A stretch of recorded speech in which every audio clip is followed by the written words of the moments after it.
Artblock. It's a thing that many artists get, and it can be very frustrating when you're opening up a brand new canvas or opening up a new page in your sketchbook. You're not quite sure what to draw. And over the years, as I've been, practicing and trying to improve my own craft, I've struggled with this as well. And this is just one of the several techniques that I use when I'm trying to overcome art blocks. So join me in this video as I take a look at a technique that I think can be very helpful when you're trying to decide what it is that you want to draw.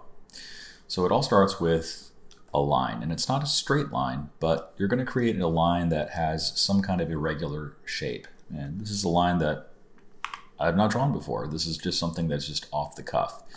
And what I like to do is I like to go ahead and make a couple of copies. I'll rotate. I'll maybe in some cases even flip.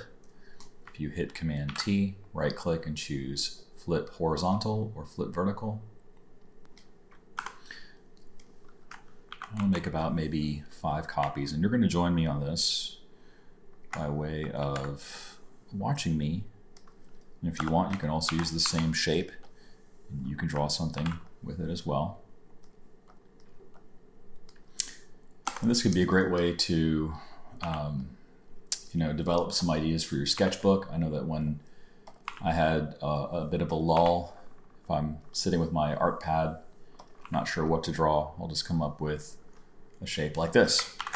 Okay, so now the fun begins with, okay, how do I, what do I see when I look at these? So I'm going to make a brand new layer. This right away looks like some kind of dinosaur head.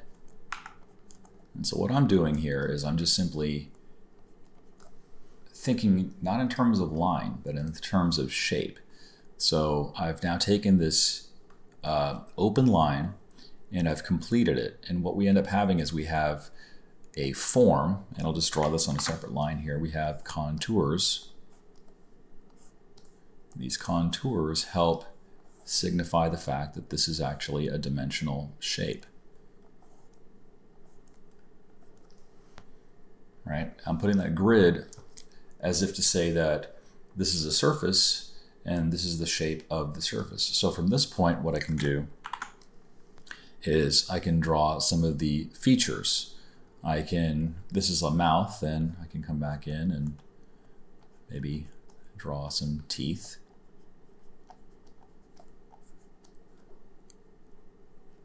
We'll give them some gums. I think teeth are one of my favorite things to draw because everyone has such interesting teeth. It's the first thing I look at when I look at anybody. I look at their teeth just because I like to study. I like to see what's going on with the teeth because teeth give a lot of insight into personality. They're just darn interesting to look at. So I've got this really interesting mouth. Okay, so I can see kind of like how that's going to develop. So we'll come back to that. Let's go ahead and take a look at this shape right here. So this shape looks interesting. It could be maybe this is a broad-shouldered individual. And so what I will do is I will add some form. So make a new layer, and I'll just consider this to be an opening. And I'm just going to lightly sketch 2 cylindrical shapes that represent the arm. And I'll carve in a chest. And let's see. Looks like we have some type of a head.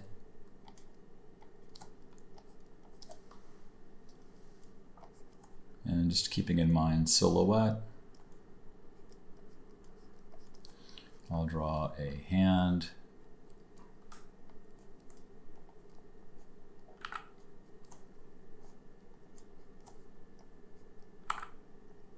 Maybe I'll put these 2 fingers together and extend this out. And this could be a caped individual. Doesn't have to be. There's so many ways you can read into this.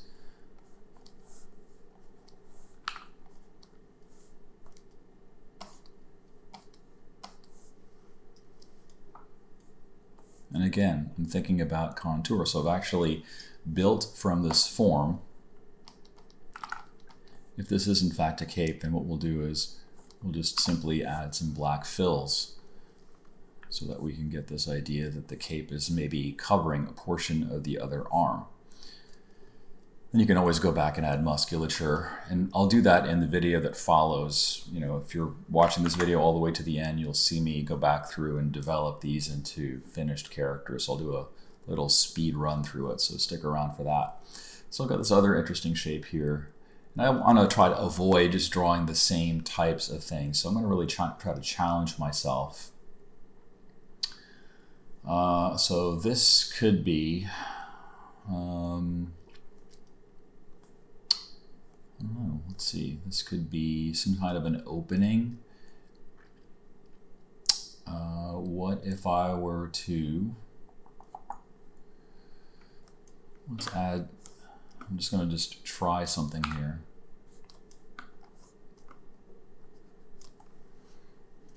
Going with very, very mechanical lines. And maybe this is,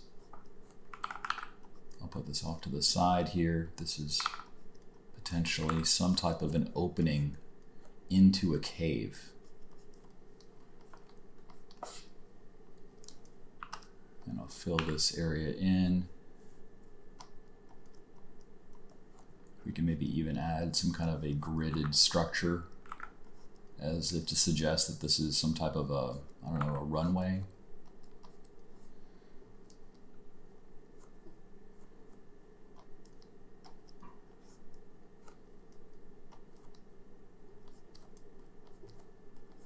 And there's the wall. And so we have this, maybe it's like a rocky terrain. So we can come back in and give this some form. I'm using a, you know, more pressure on this brush. This is the shaved ice brush that I have in my brush pack. And why I like it is I don't necessarily have to change the size of the brush. I can use the pressure of the brush to go ahead and get a thicker line. So that's an interesting thing that I never would have probably drawn before. Okay, so let's take a look at this. All right, so I see this is like hair. It's kind of maybe flowing. Maybe the hair is just really long. Could be some kind of elemental hair. Maybe it's like a flame type of hair, or could just be normal hair. I don't know.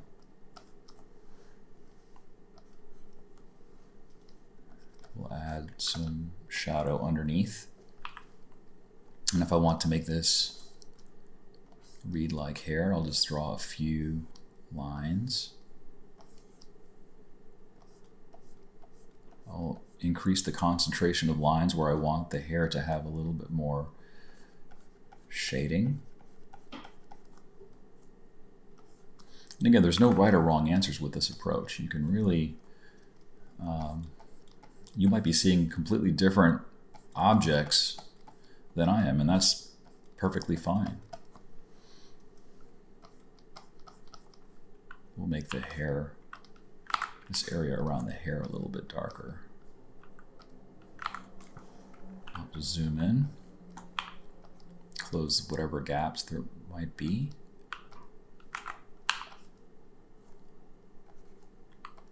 There we go. And then we can draw eyes.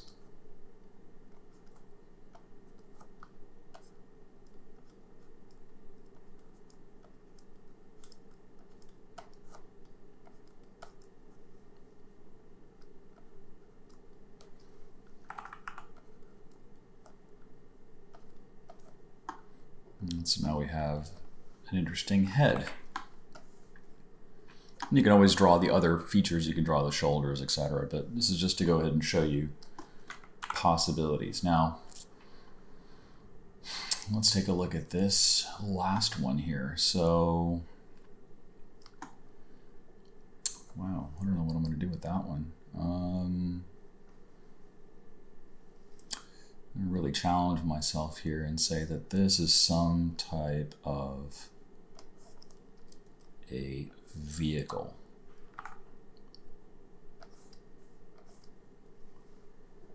And what I'll do is I'll just make some lights. And this will be like a rough cut. We'll go back through and I'll clean this up. But maybe we're looking at this vehicle as if it's being raised up. I'll draw some fender flares. Maybe I'll throw in some wheels.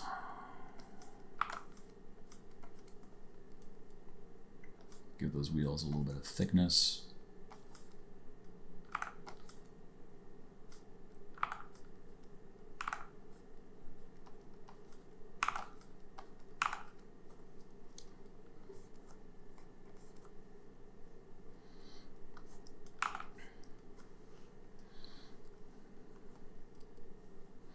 Not sure why the back is going to be so lumpy, but maybe there's an idea there.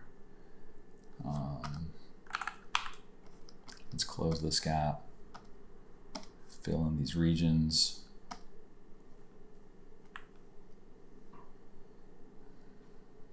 Maybe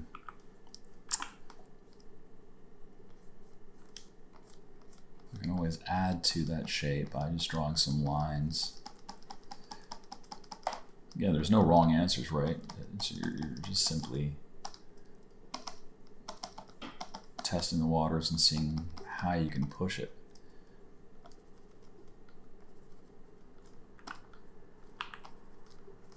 And so now I've got this vehicle that's just kind of jumping out at the viewer. I'll just draw some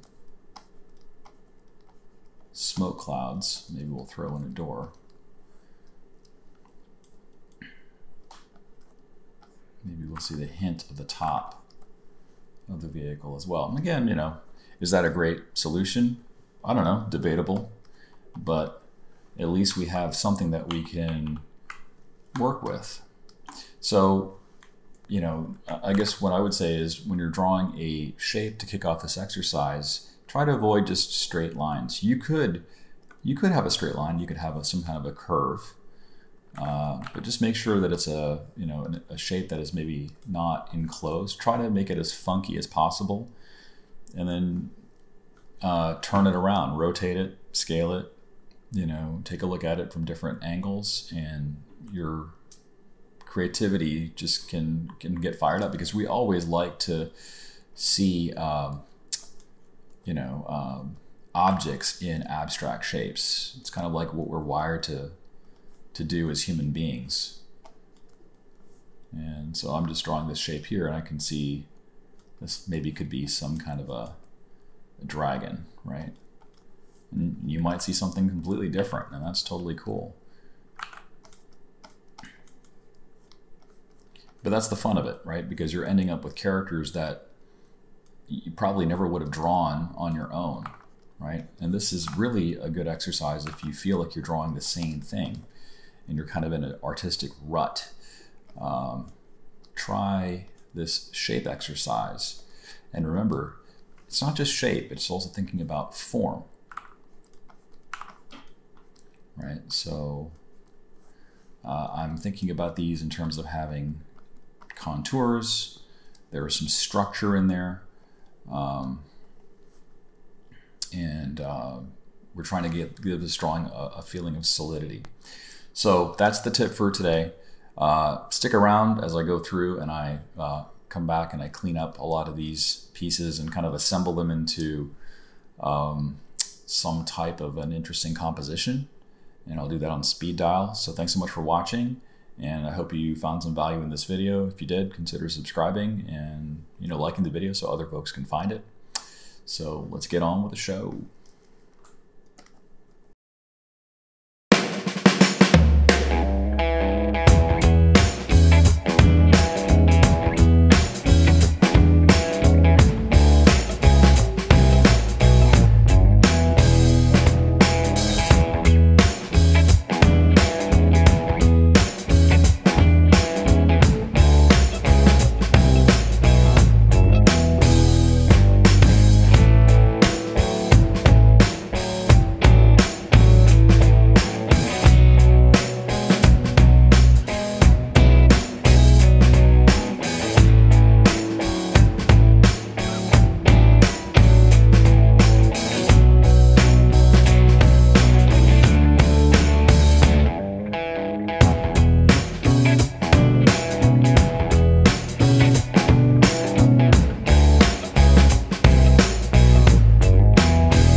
If you've made it this far, I want to wish you a very Merry Christmas and a Happy New Year. This is the last video for the channel until the new year, and I wish you a safe holiday. See you next time.